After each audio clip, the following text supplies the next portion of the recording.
Hello, good morning, good afternoon, good evening, wherever you are. Welcome to another episode of You Normal. This is the place where we push into the envelope, we'll say, on what normal even is and redefine what that looks like in your life. Today, I am honored, excited to have MaryAnn Marriott with us. She is a licensed insolvency trustee and a passionate entrepreneur. And today we are going to talk about, well, I don't know what we're going to talk about because it's yet to happen, but I'm sure it's going to be exciting. One of the things I know that we're going to explore is what it's like to be an entrepreneur in an employee's body. Vice versa, they coexist at the same time, right, MaryAnn? Absolutely. Yeah. So for all of you, I'm going to allow MaryAnn to introduce herself. But one of the things that struck me is how we are so similar in our passions about what we do. Because I was reading about you, MaryAnn, and it said your purpose is to help others see the light inside of themselves and give it permission to shine more brightly. And I love that because my mission in my business is to reflect people's power back to them. So we are Mm. very aligned in what we're doing, and we both bring this finance background to our passion. So let's just jump in, and I'm going to give you a moment to share what it is that you enjoy doing, maybe talk about being an insolvency trustee and whatever direction you want to take that in. So the Okay. floor is yours.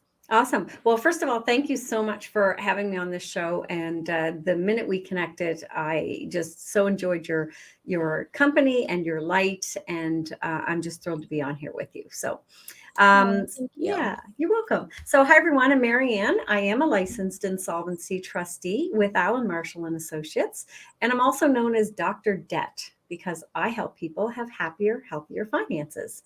And so basically, my passion is really that it's really helping someone to live their life, best life. And I do that every day in my day job as an insolvency trustee, helping people navigate through difficult financial situations. And, as you very much know, because we share this passion in common, we're really hard on ourselves financially when things don't go as planned. And people tend to beat themselves up, and there's a lot of guilt and shame. And so I really just help navigate through that and help people find solutions that sometimes they can't see because they're stuck where they are and they really can't see the way out. So that's who I Yeah. am, and that's what I do. Well, yeah, let's talk. I mean, let's talk about that because it's a big one, right? I'm gonna bring us in a little bit closer. Is Mm, I talk to people all the time, when I'm working with them around money, and I'm sure that you do because just like you said, where you're helping people is when we're in it, right? It's kind of like if you're climbing a mountain, you just see the rock in front of you and you can't yeah. really see anything else around you. So for you to be walking through this with so many people, I'm guessing, right? And Yes. in I want to say a very vulnerable place in their life to have somebody to support them through that, to see the other side and hopefully to take a step back in that bigger picture. That's a very powerful place to be. But I would say also it's that potential for healing to happen in that space. Yeah, absolutely. And I think one of the most common phrases that I hear is, I wish I'd come to see you sooner, or like that biggest challenge is that first step where somebody actually reaches out to talk to you because there's, and you and I kind of share this energy. There's energy, in everything, and there's energy in the words. And so when you physically say the words out loud, I need financial help, or I've made mistakes, it's really hard on an individual because it kind of really puts it in the light, and brings truth to the situation, where we tend to want to ignore that and not really bring it into the light and not really see it standing in front of us because it hurts, it's Yeah. frustrating and it hurts and it's painful. So yeah, so taking that first step is really that crucial point. And I find that people are so, once you've done that and once you open up to finding a solution, things get so much easier once that first Mhm. step is taken. Yeah. Well, it's like the monster in the closet, right? When you turn the light on, it's a shirt. It's not this big monster. And so whether, a lot with money is, a lot of people just turning the light on and seeing it's not so bad. And I was listening to some of one of your talks, and even talking, you mentioned tax season, right? Mm. And yesterday was tax filing deadline. I'm a retired CPA. And even for me, I was like, "Oh, I don't want to do my taxes." And if I Yeah. don't want to do them, imagining how other people feel and just shifting it. And because I said that, I was to my husband, I was like, "I don't want to do our taxes. I don't want to finish it." And I was like, shifted it and just said, "No, I want to. I mean, I'm excited about this," right? It just shifts that energy of showing up, and then it makes everything flow a little bit easier. But again, it's that just voicing when we need help, right? Yeah. So one of the things in that, and maybe we could go out down this road, MaryAnn, is I remember when I was kind of coming out of the end of my career, making this decision to transition, and my house, my garage had kind of become the dumping ground of all the projects that I needed to get to. And Mm. I kept telling myself, okay, when I get this, we have a holiday weekend coming up, I'll get that all cleaned up, and then I'll hire an organizer to help me organize my office. But the weekend comes, there's years of stuff that's in the garage, and I think I'm going to do it in 2 days. It doesn't happen. And so finally, I just ripped the Band-Aid off, and I said, you know what? I'm hiring an organizer. She's going to come in and we're going to tear through this. And we did. Like, it was like probably a 4 or 5 day thing. Wow. But after, I was like, oh, yeah, I see why people wait to come and talk to Mhm. me about things, because it's like, wait until it's a little bit better. It looks better because they're embarrassed. They don't want people to see Yeah. what it is that they've created. And I imagine that that's the same, those people that say, oh, I wish I had come to you sooner, right? Yeah, yeah, absolutely. And, I think a lot of times people just know that it's not good, but they don't know how much it's not good, really, in Mhm. proper English. But I was talking to a client, I was doing a counseling session with the client today. And, and that's where she was. So, entrepreneur running her own business. And she knew she struggled because money would come in chunks and bits and pieces and none for a while. And so she kind of knew that there was an issue, but not how much. And what happened is the taxes had built up in the background. So, you can appreciate that as a tax person. Mhm. And even though filings were done, kudos to her, because I see a lot of that happening as well. We're neglecting to file taxes because it is such an overwhelm, as you very well pointed out. But she didn't realize how much of an issue it was. And now, because we're helping her get things back on track, and she's starting fresh, and she's starting to track her business income and expenses on a monthly basis instead of throwing everything in the shoebox and looking at it at the end of the year and then going, oh my gosh, look at what happened this year. Now, every single month, she's looking at, this is what's happening. This is what's occurring. And, because she's organized it in that manner, it kind of reminds me of you saying, brought the organizer in. Well, she did, but it's her. Mhm. And it's the skill set that she hasn't adopted. And all of a sudden she's feeling better, even though financially things have not changed, but she has a better handle on things. So again, it's that energy of organization and putting that in front of you so you can make sense of it and make decisions from it. Yeah, yeah. Well, and I think just based upon my years of experience, I'm going to say I feel, or what I have seen is, people are very capable of doing their finances. It really isn't adding and subtracting, right? Like, Mhm. but there is that mindset with it that it feels overwhelming. I'm not good with numbers. Even my husband will be like, oh, you're the numbers person. I'm like, you have an MBA. Like, I'm pretty sure you can figure this out. I even told him, like, next year I'm going to have you do our taxes and see what it is, because it's one of those things where we think we can make it into something so much bigger than it is, Mhm. because we're not allowing ourselves just time to play in it, have fun with it, which isn't always. But as a certified money coach, I talk to people as well. And there's that ostrich, the head in the sand, Yeah. that people will take around their money. And I'm sure that's how well, people can end up with working with you because, oh, I put my head in the sand for too long, or they're like super risk takers, right? Like, everything is Yes. oh, it'll work out. And one of the things that you said in your talk I loved, and you said, I don't know who to credit to, is you can afford anything, but you Mm, can't afford everything, right? yeah. And I feel like that, I would love to talk about that a little bit more, because I feel like that can open up more conversations around what you do in supporting people with their debt and the emotions. Yeah, I love that statement, and I think there's actually a blog post called "Afford Anything," and I think that's where I first heard that. Although I'm not sure that's where it originated, but I know, and I'll repeat it just because again, I think there's it's so important. You can afford anything, you just can't afford everything. And Mhm. so it comes down to choice. And I think this is where we fall off the rails. And I say we, hand in the air, I'm no different than anyone else.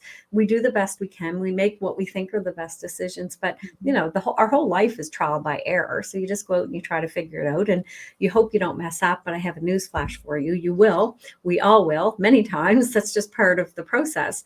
Mhm. And then you figure out what's working and what's not. And you keep what's working and you get rid of what isn't. And so afford anything but not everything is about making decisions around where your money goes. Mhm. And oftentimes we go into autopilot and we just kind of fly by the seat of our pants. We just kind of, live from paycheck to paycheck and just pay bills and spend the rest. And we don't really have a plan. And one of my very good friends, her tagline for her business is people don't plan to fail, they fail to plan, right? We Mhm. don't plan to fail. But if you don't have some kind of a plan or a system in place, then success is going to be a little more challenging to grasp because it gets lost in the shuffle. Yeah. Well, if you don't have that plan in place, it's kind of like I think about when I used to run marathons. Like if there's Mm, no mile markers, or if I don't have my watch on, I don't know how far I've gone. But also, if I just say I'm going to go run and I don't have an end game, how do you know when you've gotten there? You've arrived. right. It's the English, right? And that goes to one of my things is like, I think I heard it, or what, maybe I don't know if I heard it or I channeled it or whatever, but it was like, how do you know success if you keep moving the finish line, right? So Yeah. if you have no predetermined finish line, how do you even know when you've met success? And I think even for people who come to you in the insolvency realm, is there's also a lot of emotion around that, because they may not be celebrating their successes. um, Yeah. Yeah. I like that. I really like that because um, you're right. We're kind of hard on ourselves a little bit, maybe a lot, and sometimes we don't even see our successes, or we miss them because we don't appreciate the small things that are our successes, and we mhm. think that we have to do things very big and very grand, and without that, there isn't anything to celebrate. So if we come back to finances, simply looking at your bank account, or just having some kind of like people when we talk about plans, I use the word spending plan. I try to avoid the word budget just Yeah. because we have this negative connotation around the word budget. And when you say that, people think, okay, I need a spreadsheet and I need calculators and I need to have everything laid out and I need to account for everything. It doesn't have to be that perfect. It can be messy, and sometimes messy is really good because it gets things moving and it gets you in the right direction, and you don't know what you don't know. So writing things on a calendar, or in today's technology, an app on your phone or a program just to start the process. Like one of my favorite sayings is meet yourself where you are. And I think that's just so important in life on so many levels. But, again, relating it to finances, just meet yourself where you are. You don't have to be perfect. You don't have to be like anybody else. Yeah. Just basically look at where am I today? What is the next step or two that I want to take? What can I do to start to take those, and just do that? You don't even have to worry about the end game, although it's good to have an end in sight. I chuckled when you said, running a marathon and you need to have an end in sight. And it just brought a memory of when I walk, I just go out for walks or anything. for some reason, I don't like to go somewhere and then turn around and come back. I like to loop. It's like I need to have this completion happen. And so I was chuckling as you were saying that. And I was talking about that with some family members. And my sister and I realized that we're exactly the same way, that she does the exact same thing. I don't know what the psychology of that is, but it came up as something kind of funny when you said that. Yeah. But I think, life is like that. Like we don't like to feel like we're backtracking. We like to feel like we're completing something. Right. Yeah. Yeah. Well, and even getting into that, when people get very focused on there's no way out, I've talked to people like, we're so far in debt. I just have to file for bankruptcy. And I'm like, but do you? Right. But they Mm, become so hyper focused on that. That's the only way out because they want that immediate release. Right. yeah. And when you're talking about walking, I know even for me, there are times like I will walk on the other side of the road because it gives a different perspective. And it's not a rural road. There's sidewalks on both sides, so I can walk up. But it's like I see things from a different perspective because I've shifted, where it is that I'm coming from, right? And so Yeah. having somebody like you to ask the questions and shine the light on other opportunities. And it doesn't necessarily mean that maybe people won't choose to go down that road, but they may bring a different energy with it, because I feel like with people that shame around, oh, I Mm, filed for bankruptcy. It's kind of this hush hush thing that people don't talk about. But what you said was, you're making the best choices with what you knew.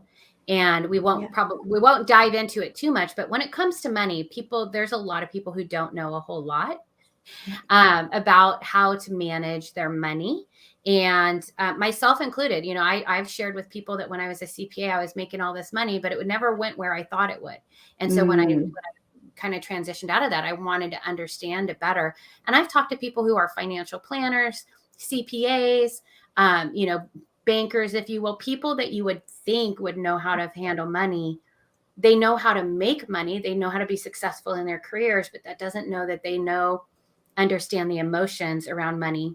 yeah. And we won't dive into it too deep, but I think that even goes to the entrepreneur and the employee aspect of what you do. And the doctor debt is Yeah. helping people to, I guess, diagnose it a little bit. Like what these are symptoms of something, and not that it's necessarily a problem. It's just a belief that you inherited, much like your DNA, right? You might ask Yeah. for your family history. It's the same. You have a Yeah. money family history. And I think that transitions into the entrepreneur aspect of what you do with the doctor debt.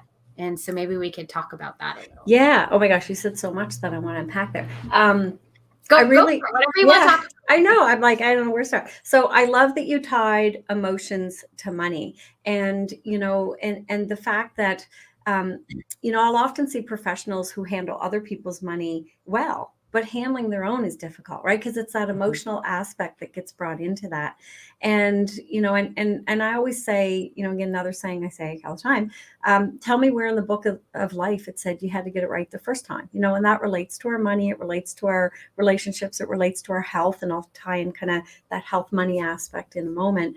But basically, we're not taught in school. We're just thrown out in the world. We're expected to figure it out. Some do, some don't. Actually, some do, most don't. And we just learn in the process as we go along. So the Dr. Debt persona. So that actually came up. My gosh, it's been a long time now, 20 some years, I think. And it came up because I was talking to people about my little caricature. It's so funny to Yes, see I it. love it. I had to share it. Sorry. That was a local artist, actually, that she popped up on, I don't know, probably Facebook Marketplace, and she did caricatures. And I love supporting local businesses. And I just thought, well, that'd be kind of a cool logo. So I reached out to her. And I think what kind of led me down that road of Dr. Debt is that there is this health and holistic aspect to it. And I say Dr. Debt, but I always say I'm more of a holistic practitioner, because there really is a difference. And when you said some people get very overwhelmed and they think bankruptcy is the only thing I can do because I'm too far in and I can't get out. To me, if you look at the medical industry, and I won't get into a big discussion about that, but again, it's kind of that surgery versus other things you can do to help you get better. That's kind of how I view your finances, and kind of stepping back and looking at what are the steps that I need to take. Because to me, it is very organic and it is very holistic. And, yes, we can talk about bankruptcy, which is going to release you from the obligation to pay your debt, and put you on a different plan to learn a little bit about money management, but it's not the main focus. But if the underlying issues aren't addressed, it's not going to solve the problem, right? So we need to figure out what the actual underlying issues are so that you don't end up in a similar situation. In fact, and just bring me back if I go off in tangents, because I said there was a lot there, and I can all see myself going in about 6 different directions. I often say that, when people come to me and I help them explore their options, we look at all their options, and I go, it's very holistic. So we look at, what can you do to get yourself out of this? Can you budget yourself out of it? Can you refinance yourself out of it? Who have you talked to? What have you explored? What did they say? Right? And just kind of look at that a little more deeply. And if there's nothing there, it's already been explored as much as it can, then we look at, okay, do we need to do something more drastic, some kind of a debt compromise or consolidation, or bankruptcy, which is also a debt compromise in a way. And we explore those options. And the way that I always explain bankruptcy is, I say it's kind of like your get out of jail free card in Monopoly. And stay with me on this just for a second. My point being is that you're playing a game of Monopoly and you want to win. And so you get this get out of jail free card. Well, you don't necessarily want to play it too soon or too quickly, because you might need it later. There might be something else that comes up in your life. This might not be the time, right? So you don't want to just kind of jump down that path and go, that's what I need. It's the only thing. Maybe it is, maybe it isn't. Timing is everything. So let's just really look at this whole picture. I did digress and I'm coming back. So Dr. Deck came about because I was talking about these really heavy topics, like that's really heavy stuff. And it wasn't I didn't find it very conversation opening. And so the Dr. Depp persona came up, so that when I was doing workshops or presentations, it just gave it something a little more fun. In fact, I was telling you before the show, in the days when we actually went out and did presentations in person, which seems like a world ago, I would actually go with a lab coat and a stethoscope, and I had Dr. Dead on the back of it, just to have fun with it and open up the conversation to let people know, yeah, it's a heavy subject, but let's just, lighten it up a little bit so we can have a conversation around it. Yeah, I agree. I mean, I talk to people about that all the time, where it could be the most random topic, right? And then realize it actually does tie into money. I was like, money is a mirror of what's happening on inside. So, kind of going in that direction, though, like you're saying, that holistic approach is really powerful, and the emotions behind it, and being able to look at, okay, we're not just going to sever off your leg. What options do we have? But it is important to have the conversation around the emotions. And I know that you talk to people about this, because if you don't, then you're just going to have to sever off another leg, because you're going to start just go back and keep making the same choices, because you didn't know necessarily. And this is where I want to get to, like, is this normal? You normal, right? Redefine is, you didn't know, you as whoever's listening, and I didn't either, that it's an emotional thing that you're walking through. There are beliefs that you picked up when you were younger, behaviors that are a result of that. And that's how you end up in the same place that you were before. And so the goal is, I'm sure, with Dr. Debt, and to talk about it and the emotional aspect, is to not necessarily heal it, because it does take time to identify the origins, but to shine a light on it so that you can start asking different questions, and kind of go to that head versus heart conversation that you talk about. Yeah, you need to break the cycle. And, and I'll kind of jump into a little bit of a different realm, just because that's, I think this is really in the topic of our whole conversation, the entrepreneur and the employee's body. I think this is probably one of the things that makes me unique and fairly different is that I do have this huge entrepreneurial spirit. And I bring that to my day job. I bring that to what I do. And I treat my job like my business. And so I'm always looking for ways to be better, at how I help people and be better at how I navigate people through that. And I'm also very much into energy and energy healing. So that's another aspect of my life. And so I'm going to talk about chakras in a moment, which seems completely different from what we've been talking about. But this is really important because our money stories and our money beliefs, they come from somewhere. And if you look at our history, if you look back at our parents and our grandparents and their grandparents, I mean, my goodness, we come by it honestly. I mean, famine, depression, war, I mean, all this stuff in our past, it has an impact. And that whole scarcity mentality and feeling like there isn't enough and there isn't going to be enough. And so everything starts with your beliefs around money, which quite frankly, oftentimes are not your beliefs at all. They're your parents or your grandparents. And then the emotions and the feelings come up around money. And so maybe you were taught to be afraid of it, or maybe you were taught that, it's, money is the root of all evil. It's a common saying, right? So you've got all these emotions around money. And then, as we and I'm kind of walking us through our chakra points, we went from base to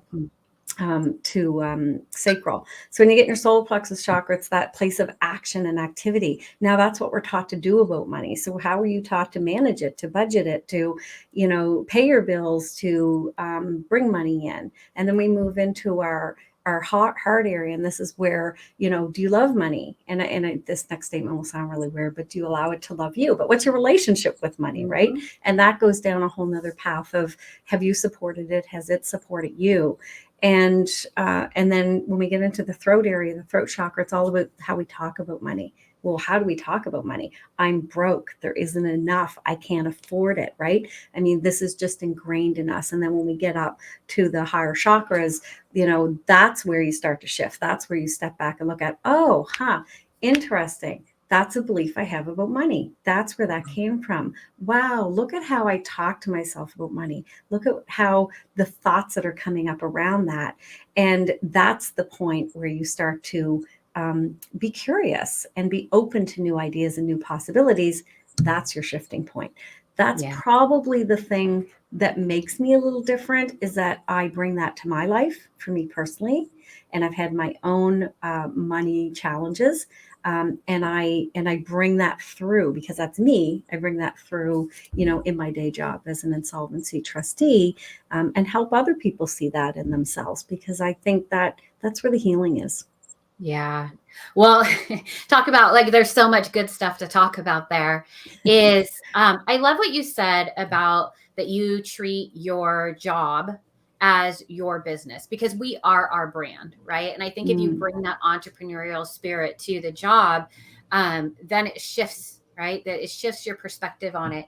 And one of the big things that I've noticed in myself as I've grown my own business, and even reflecting on when I was an employee, is we may think that our emotions around something is the job, right? Like, oh, my boss is a jerk, or, oh, I have to do this and I hate it. But it's always tied back to money. I feel like when I talk to people, it's not that you are unhappy with your boss to the extent that you are. It is maybe this underlying thing that you're not aware of. I'm saying you as in people out there, Yes. potentially. And this is where the conversations are great, is this person controls my money. And therefore you have all the power over me. And when we start to move into like feeling in the chakras, right? Like, your energy centers, your power centers, if you will, within your body and how you operate. And I know for me, this helped when I started tapping into, where am I feeling discomfort? Then it was like, oh, okay. Like I began to understand that it was this emotional relationship I was having with the perceived power that I thought somebody had over me and my money, versus shifting into, like you said, this higher energy center, to knowing like, no, I actually have control and power over my own money. And that is a big shift, a big step to get there. But I think between you and I, that's what we're really, really talking about, is supporting people to understand what is your normal place of buoyancy when it comes to money. How do we Mm. shine the light on maybe where some of that is stuck and blocked in your creativity and your abundance, and get you to that place of understanding like you actually have a lot more power in this situation than you really realize. And maybe that's the point where maybe someone no longer feels like they're an employee in a job, and they can transition into that entrepreneurial spirit inside even their own job and not just owning a business. Yeah, yeah, I like that connection. And I love that you connected it to your power center, right? Because that is just our internal being, right? It's the Mhm. essence of who we are.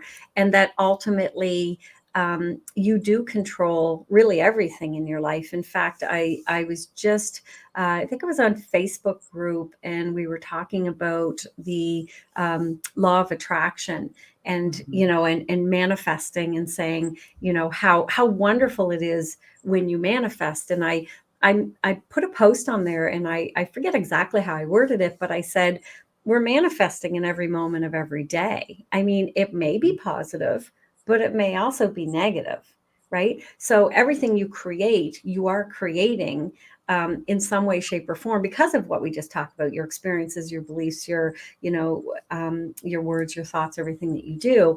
And that's the power center. So once you realize that, once you see it, you can't unsee it. That's what shining the light on it Yeah. means. You can't unsee it. Like once you see the shirt in the closet, you're never going to think it's a monster again, because Mhm. now you know it's a shirt. You see it for what it is. That doesn't mean you won't wake up in the middle of the night and have a little, heart thing if you see a shadow, but you're like, oh, that's just a shirt. So the Right. exact same thing happens with you and your life. So you and your finances, or talking about job, which I think is important because jobs are tied to money, right? Like it's so important to make that connection.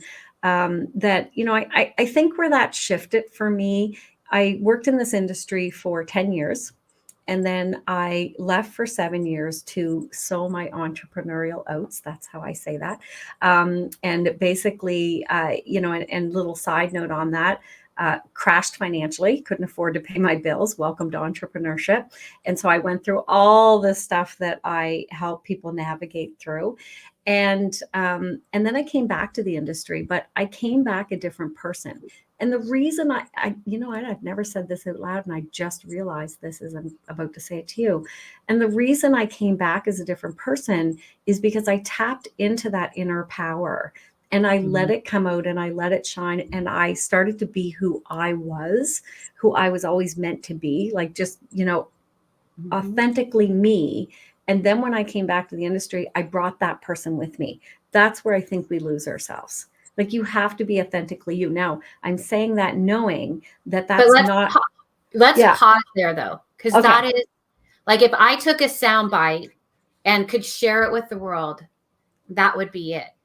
Because Mm, when we pause, right, when we walk through maybe some of the fire, that we walk through, um, is to strip away what we think we're supposed to be. And like you yeah. said, like I brought who I was to what I was doing, right? And I think that that is just the magic right there. The great resignation that they talk about. People are going to walk away. It's not the job. I'm writing It's it just down because I losing think that's sight of so who we great. are, Yeah. right? Yeah. And being able to walk back into the same environment, but be true to who you are versus trying to be something that you're not. I mean, that's just the gold right there, MaryAnn, Yeah. honest. Yeah, it really is. And so I had to write that down. You said it because I knew our discussions would go into this beautiful realm just because I talked to you before and it's where we end up. Yeah. And so I wrote that down. Like I brought who I was to what I'm doing. And I was going to say, I know that that's not always going to be well received with a company and a boss or a supervisor, right?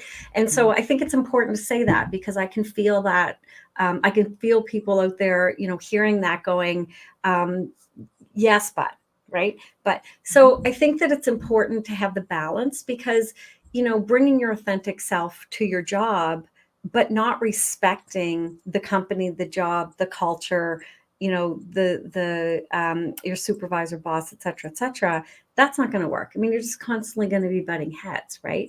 So I think it's important that, yes, you bring yourself and you stand in the truth and integrity of who you are, but that you also respect the truth and integrity of the company and the people who run that company.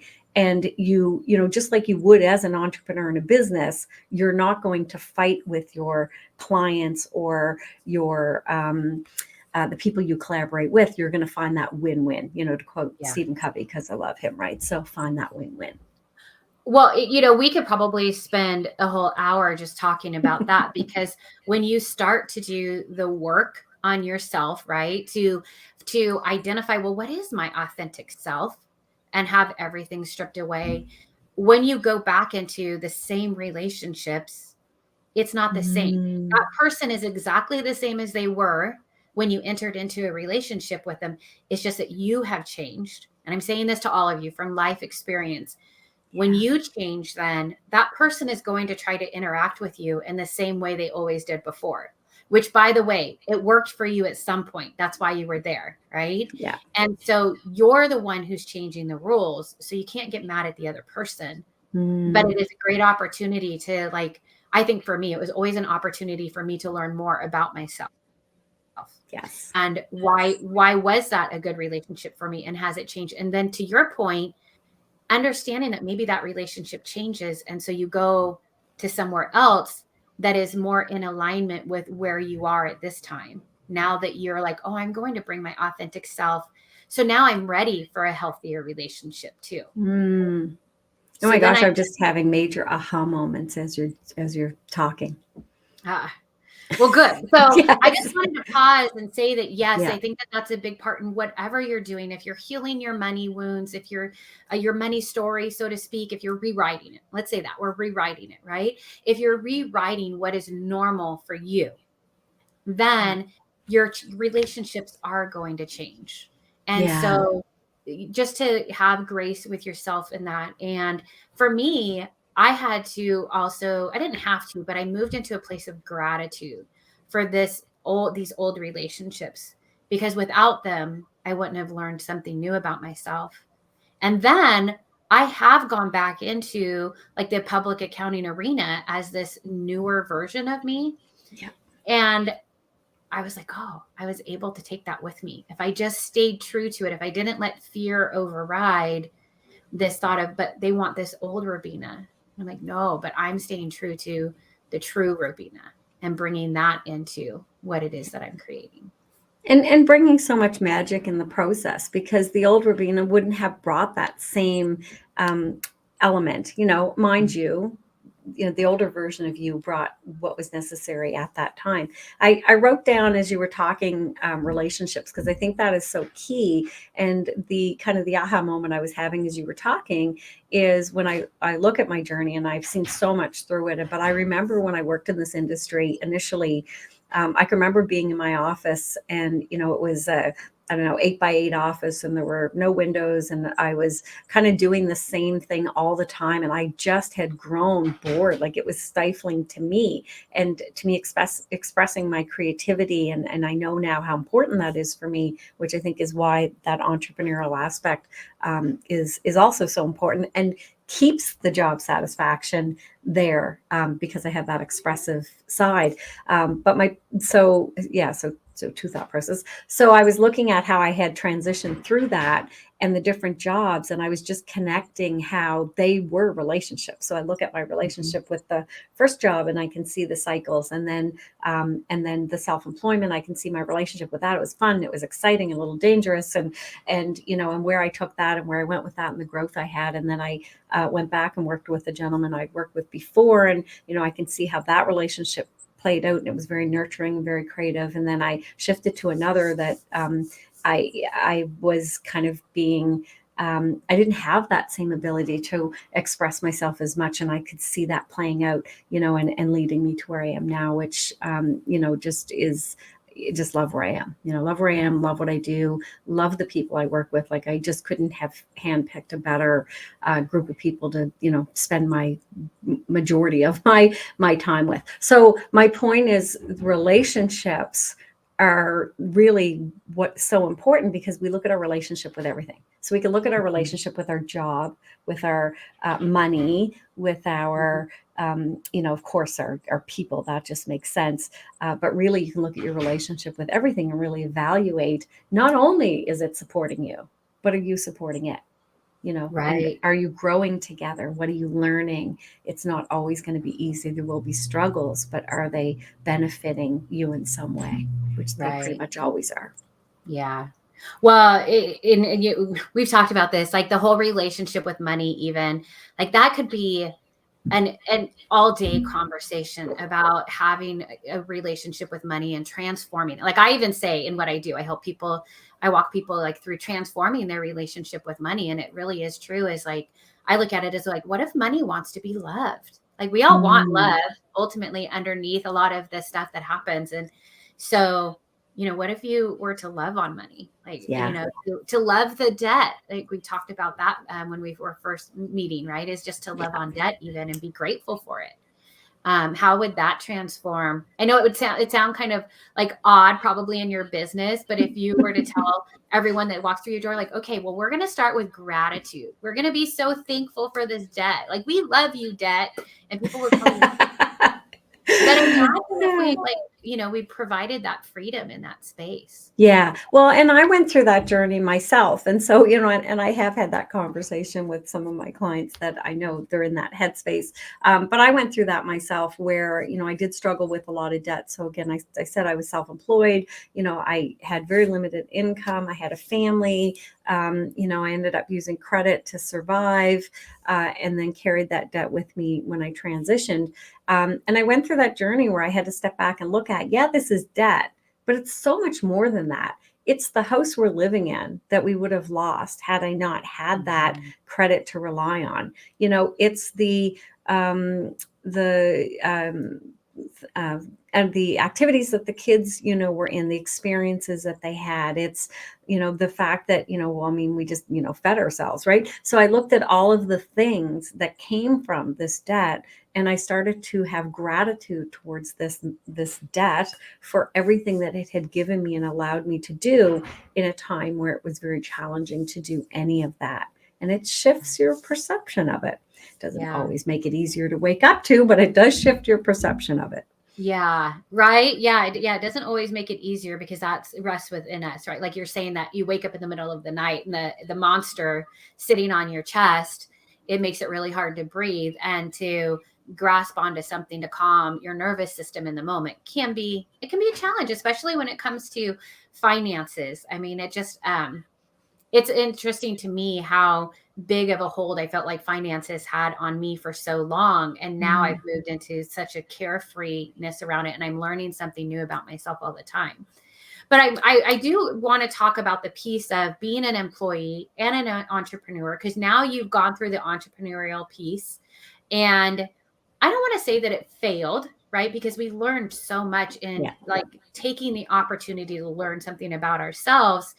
And I'm kind of curious because we are talking about the energy of money and gratitude. And now that you look at it and you have this completely different perspective, are you able to look back at your entrepreneurial time then? Because you have different versions of you as an entrepreneur, right? But Yeah. at first go and say, oh, I was really great at receiving debt to support me. But what was it that kept me from receiving the inflow, the abundance, the wealth to support me to offset? Mm. Yeah, interesting. So, yeah, so I'll start off by saying that I couldn't be more appreciative of those years that I did what I did, entrepreneurial speaking, because I learned so much. I mean, I really ignited the passion within me that was never going to go away after that. Because again, once you see it, you can't unsee it. Yeah. And yeah, I guess if I look back, no one's ever asked me that question. So that's a really interesting reflective piece. Um, Yeah, I would say there's a few things that are coming up around that. And I think one is probably the most common thing that we all struggle with, which is that self-worth piece. And so who was I to go out and, promote myself and talk about myself? And I can see early on when I did that, it was very uncomfortable for me. It really put me out of my comfort zone in such a huge way. But I learned so much by doing that. I will tell you one thing that I did learn during that period of time, and it was the particular business that I was in. Managing people is not my forte. It is not what I want to do. It's not my passion. It's not my creative expression. And so definitely looking back, I can see that that was a piece of what I've done. I could see me doing that at one other point in my career where that didn't work for me because I tried to be someone else and do something in a different way, and it wasn't me. And so, from that, I've played with other forms of expressing, again, the truth and integrity of who I am, right? I think it comes down to that. And I wouldn't be here today if it wasn't for what I learned in those years of doing that. And again, I agree with you. I won't say failing, just like I wouldn't say with our finances, we're failing. It's some lessons are more expensive than others, but some have the best teaching moments. Right. Yeah. Oh gosh, yeah. And I don't know. I feel like for anybody who's listening to this, if you're listening to the recording, you can always reach out and ask us questions. But I found for myself when I moved from employee to entrepreneur, right? Mm, That I still was like there was unconsciously there were things that were limiting me because of the employee mindset. Like I had yeah. a business that determined my value. I had let them determine my value. And even though there Mm, were times like I deserve more, right? To go out into the world and ask the same amount of money that this company was asking for me, that was a learning process. That was a yeah. challenge, and it's easy for me to look at my business now and go, "Oh, Rabina, you're not making enough." I'm like, I'm making way more than I was in the beginning, right? It's again that not stopping to celebrate. But my point being to anybody out there who is in this entrepreneurial space, or you're an employee wanting to be an entrepreneurial, but you're struggling with how do you do that? How do you set your value? I talk to women, by the way, all the time about their pricing and Mm, when they ask people to invest in themselves. And it is this internal struggle of defining your own value, which again gets tied to your own self-worth, oddly enough. And so just be open to the I just be open to like what it is that you can create in yourself. I just want to say that to anybody. Just push into that little entrepreneurial spirit and unleash the employee aspect of it. Or I don't know, a great way to do it, maybe MaryAnn, is have that. Like you don't like managing people, but what if you were managing yourself in the conversation? Okay, Rabina, mm, we're going to like this is what you need to take home as an employee, so therefore we have to set our rates here, right? And yeah. maybe shift into that mindset to free yourself from attaching it to your worth. But I have to imagine that you walking through that now as an entrepreneur, all of the decisions that go with it actually makes you better at what you do now, because when you talk to business owners, Yes. you can relate to them and they know that you can relate to them. Yeah. Yeah. I think it helps on a few levels. Definitely entrepreneurs and business owners, just because that's kind of a very specific niche, of course. And, I lived in that world for a while, for sure. And even just, people in general, because I think we all share um, the same beliefs. We all share the same kind of limitations, if I can put that word on it. So, certainly that, that self-worth piece, but also that scarcity mentality, right? Like thinking there's not enough, or, and we do I'll speak for entrepreneurs out there. I mean, I don't know many that certainly when you're starting off, you don't undervalue yourself and charge what you're worth, because we do have that. It is a self-worth thing, but also I need, so someone who's an entrepreneur, I need clients, right? And so I need to price it so I will get clients. But then, as anyone in that world knows, there's a sweet spot where if you price it too low, you're undervalued and you actually won't get clients because it's priced too low, which same as if it's priced too high, but there's that sweet spot in between, which is really where that's the spot that you want to find. As you were talking, the other thing that just kind of came through to me when we talk about, because I think about if I went back and did the exact same thing now than I did before, I do think it would be different. And I think, because I've grown and I'm very different. But I think one thing that I have learned is to trust, to trust the process, to trust that I'll be supported. It's not just about the money. There's so much value in other things and other people, and things can show up for you in such unique and interesting ways. And I think I'd like to offer that, in terms of when we talk with people struggling financially, just coming back to that theme, because again, we get in our mindset, I need a raise, or I need to win the lottery, or I need a big lump sum of money, or I need to, move or cut back my expenses drastically. Well, maybe you do need to do some of those or a combination, but ultimately you need to be open to other possibilities and other things that show up, and kind of get out of that mindset that there's only this way or that way or a few ways, because it's a big wide world out there and there's a lot of possibilities. Oh, yeah, there is. And I think even ask the question, like, why do I need that car? Do I really need it? Right? Or is it more of an emotional thing, a distraction from something? And because maybe you don't need it, and it's just more of, it seems good at the time. But I think that's a whole other conversation. We'll wait to get yes, it is. So from the entrepreneurial employee perspective too, you said something in there, and I'm probably going to miss it because I was listening to what you were saying. Excuse me. I think transitioning in that entrepreneurial, well, like you said, when you look back at it now, and sorry, did you say that you would change or you wouldn't change it? Oh, if I look back now, I think that I would just do things differently. Like I could be put in the same situation, but I would navigate through it in a different way, just because of, who I am now and what I've learned, and what I would bring to that situation. Much like, I said, when I started out, in my 8x8 office with no windows, and, was bored and wanted to be at home. I really don't do a whole lot different than I did back then. I mean, I do, but I do the same things. But I love every minute. I've been back in the industry now for, oh my gosh, since 2005. How many years is that? It's a lot.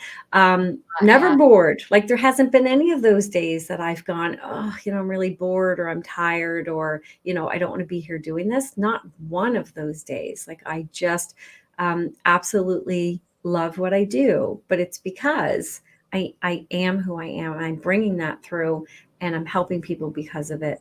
And I get to be me, but they all also get to be them, and they get to, explore their own solutions, I think, in a new way, because I am, standing in the truth and integrity of who I am.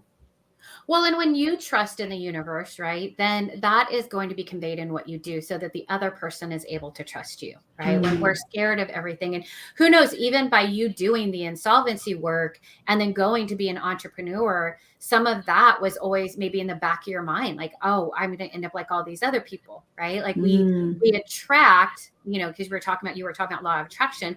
We attract things to us. We attract the good and the bad. And I remember when I was in my business, it was kind of this big aha moment when I first started, where, and I'll use this a ruler as an example. It's really easy to go like, oh my gosh, this is the only ruler. This is the only ruler I have out there. I have to hang on to it. So let's say this is $1, right? This is the only money I have. I have to hang on to it. So we're like this, we're clutching onto it. We're bringing it to us because this is the only dollar that exists in the world, and it's going to support me, right? So the energy that I'm attracting and I'm holding super close is what I fear the most. I can't lose this dollar. I can't lose this dollar. So all I'm doing is say, universe, help me to lose this dollar, right? Versus the feeling of like, oh my God, like this abundant feeling of there are so many rulers out there in the world, right? And so if I just open myself up, like, can I even grasp the number of rulers that exist? And I can't when I open Yeah. myself up to that. So there is a difference in what we're trusting to happen in the universe. And by the way, people, I get it. Life happens and it teaches us not to trust anybody or anything. And it can only be self created. So I can only trust myself, but then I don't trust myself because I make stupid ass decisions that put me in front of MaryAnn. And we're talking about how do I get out of the hole? I totally get that. I understand that. And it is a process to get there. It's been a process for me. I'm sure it was a process for MaryAnn and anybody who is where they are. If you think of a big name like Tony Robbins, for example, I'm sure he has been at that place where he's crutching on like one thing. And now, look at what he has created in his life, or whoever, Mel Robbins, if you follow her. I mean, there's so many people. Yeah. Jen Sincero, she has the book, I'm a Badass at Making Money. All of these people, and she's really honest about her path even, right, of clutching to that one thing and then moving into the abundance. And MaryAnn, I know you talk about this because I listened to you and I thought it was such a great thing, and I'd love for you to share about it as we're kind of winding down, and then close about how people can connect with you. Is the one thing of, I think what you said is just like take it to the next level, right? Like to go to that next level. And you haven't, Yeah. you were talking about, I don't have the chart, but how we're at these vibrations. Oh, yes. Yeah. Move So, energy up. yeah. Don't try to take this big, huge leap. Yeah. So so definitely that's the, meet yourself where you are, right? And you're not going to go from, depression to joyfulness, right? Like you're not going to jump from such a deep despair moment to a huge high moment, certainly not in a healthy way. And so what you're referring to is called the map of consciousness chart, and it has other names as well, but it basically walks through all the different emotions and the energy of them. And so at the bottom of that chart, you would have, despair and depression. And then as you move up, you start to see other emotions. So I always use anger as an example because we think anger is bad. And actually, it's a really pivotal emotion. And so anger is actually up, about 2 levels on the chart, because when you feel angry, it moves you into action. And so you might go from, I don't know, word that I'm, oh my goodness, an emotion that I'm thinking of. Well, we'll just say depression. It's not the right emotion, but it's okay. And then you get angry.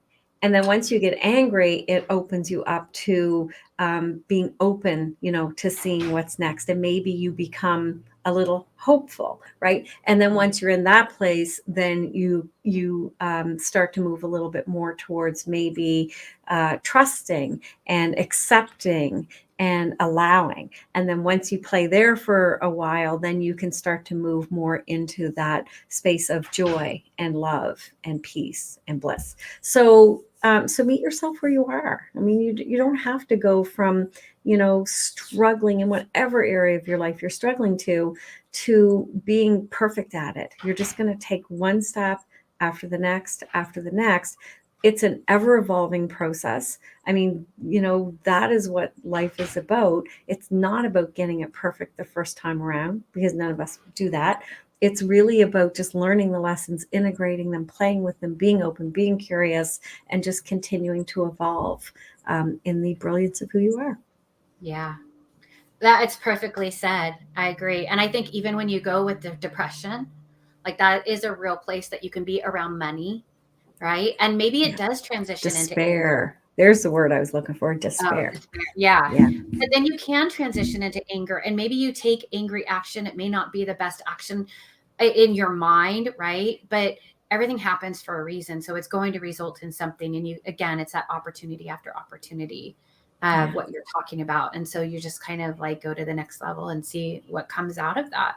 Yeah. And don't get stuck in any of them, really. Unless, of course, you enjoy peace, love, and enlightenment. Get stuck there. That's okay. Right. But anything else, just don't reside there too long. Just recognize that you're there and keep taking steps to move to the next step, next level. Yeah. Yeah. And that's so huge, right? Just to acknowledge it. Okay. I see that you're angry and depressed. Okay. And like, I love you for that. Right. And just how do you move? Like but let's see if we can try this and bring them along for the ride. Right. Like the longer you neglect something, the more it's going to stomp its feet to try to get attention. So bring it on. Yes. Well, I thank you. I want to honor everyone's time because we're a little bit over. As we're closing, MaryAnn, I'm going to put this up on here so people can reach you. But I don't know what you have on the horizon or what you want to invite people to, or maybe if they want to talk to you about this entrepreneur versus employee, or how do you show up as an entrepreneur when you are an employee, whatever it is, whatever you like to share and invite people to. Yeah.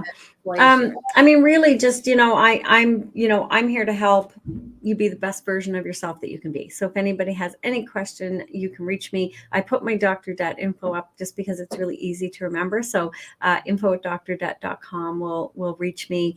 The website's drdet.com. I did do a free PDF. It's called Breathe New Life into Your Finances. So it's a kind of a tangible, money management, budgeting, get in there and do the stuff you need to do. But it also has some reflective pieces that get you to step back and look at your relationship with money.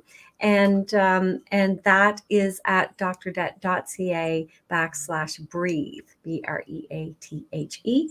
And I think I put that in the chat, but you can put that. Yeah, and I dropped it in the comments. Yep, I dropped it in the comments as well, so people can access that. And yeah, I am looking at it right now, by the way, and there is a ton of awesome information in there. So I highly recommend to people to download and take advantage of it. Yeah, I just honestly, I want to help people live their best lives. And so I am fortunate that I get to do this every day, helping people with money challenges. And when I'm not doing that, you'll find me on social media, sharing tips, tricks, and techniques on how you can have happier, healthier finances and happier, healthier life. Yes. Yes to all of that. Well, thank you, MaryAnn. This has been there's so much there I wanted to talk about, but I was trying to keep it in. So maybe we'll do a part 2, or pay attention, people. Maybe we'll do a webinar together. I would love to do that as well and talk about all things. I think that would be wonderful. One of my favorite topics. So thank you so much, MaryAnn. Thank you to all of you who are listening, watching, wherever you're watching from and whenever you're watching. I trust that this is arriving when you need it the most in your life. And if there's something that you took away from this that was helpful, give a shout out to me or MaryAnn. We would love to hear from you. And just don't forget that you get to define your own normal. So when you feel like the world is pushing in on you and they're telling you that this is normal, but it feels like it's not, trust yourself, trust your intuition, and go on a journey to explore what is your normal. So thank you, everybody, for joining us. Until we meet again. Thank you.